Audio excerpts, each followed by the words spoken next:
Facebook page খুলুন সঠিক নিয়মে এবং প্রফেশনাল ভাবে। নতুন পেজগুলোর থেকে কিন্তু ফেসবুক কন্টেন্ট মনিটাইজেশন খুব সহজেই দিচ্ছে। একটা ফেসবুক পেজ আপনারা কিভাবে সহজেই সঠিক নিয়মে প্রফেশনাল ভাবে খুঁজবেন আজকের ভিডিওতে দেখিয়ে দিচ্ছি। ভিডিওতে অবশ্যই লাইক করবেন, ভিডিওটা শেয়ার করে দিবেন এবং পেজটা ফলো দিবেন এরকম আরো হেল্পফুল ভিডিও পাওয়ার জন্য। পেজ খোলার জন্য আমাদেরকে ফেসবুক অ্যাপসে যেতে হবে। এরপর এখান থেকে এই যে প্রোফাইল আইকন এটাতে একটা ক্লিক করবেন। একটু নিচে স্ক্রল করলে আপনারা এখানে দেখবেন see more option, see more একটা ক্লিক করে দিবেন। একটু নিচের দিকে আসবেন। এবার এখানে দেখেন পেজেস অপশন দেখাচ্ছে, পেজেসের উপর একটা ক্লিক করবেন। এবার এখান থেকে আমার দেখেন দুইটা পেজ অলরেডি আছেই। তো আমি নতুন একটা পেজ ক্রিয়েট করার জন্য এখানে যে ক্রিয়েট অপশন দেখাচ্ছে, ক্রিয়েট অপশনের উপরে ক্লিক করব। এবার এখানে গুরুত্বপূর্ণ জিনিস যে আপনি প্রোফাইল থেকে আর্নিং করতে চাচ্ছেন নাকি পেজ থেকে আর্নিং করতে চাচ্ছেন, পেজ খুলবেন নাকি প্রোফাইল খুলবেন, এটা ফার্স্টেই আপনাকে ডিসাইড করতে হবে। তো আমরা যেহেতু পেজ খুলবো, পেজ খোলার জন্য আপনাকে পাবলিক পেজে ক্লিক করতে হবে। পাবলিক পেজ সিলেক্ট করলাম। এবার এখান থেকে আমাদের নেক্সট অপশন এটাতে ক্লিক করে দিচ্ছি।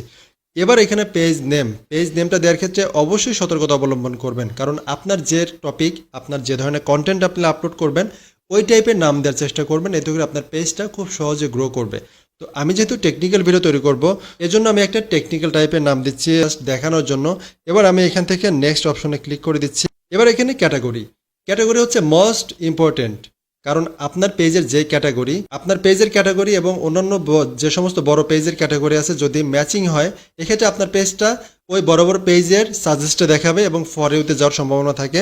কাজেই ক্যাটাগরিটা খুব গুরুত্বপূর্ণভাবে সিলেক্ট করবেন। তো আমার যেহেতু টেকনিক্যাল ভিডিও, আমি এখানে ডিজিটাল ক্রিয়েটর দিয়ে দিচ্ছি। আমি টেকনিক্যাল ভিডিও যেহেতু এই জন্য ডিজিটাল ক্রিয়েটর দিলাম, আপনারা ডিজিটাল ক্রিয়েটর দিলেও কোনো সমস্যা নাই। এবার এখান থেকে ক্রিয়েট অপশনে ক্লিক করবেন।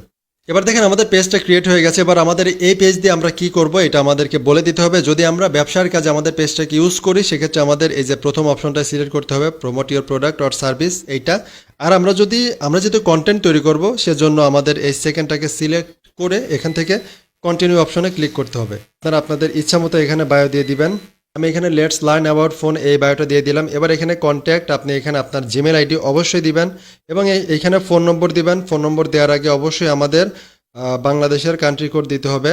এবার দেখেন হয়ে গেল। এবং লোকেশনের জায়গায় তো অবশ্যই আপনার যে জিপ কোডটা আছে, জিপ কোডটা দিতে হবে। তারপর আপনার যে সিটি যেটা আছে, সিটিটা এখানে অবশ্যই দিতে হবে, তাহলে আপনার নিয়ারেস্ট লোকজনের কাছে আপনার পেজটা ফরেউতে যাবে।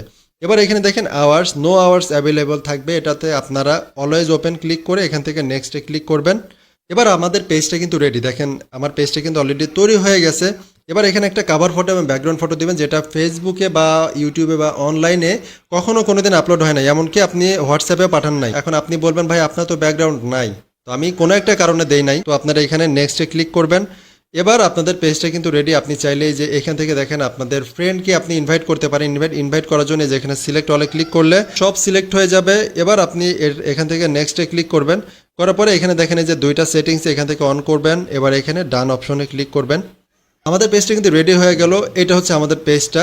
এবার এখান থেকে আপনারা যে থ্রি ডট আইকন খুঁজে পাবেন, এটাতে ক্লিক করে পেজ স্ট্যাটাসে চলে যাবেন। দেখেন এখানে কিন্তু নতুন page, no violation, recommendation active, monetization not eligible. এটা 1 মাস হয়ে গেলে 30 দিন ক্রস করলে অটোমেটিক এটা অ্যাক্টিভ দেখাবে।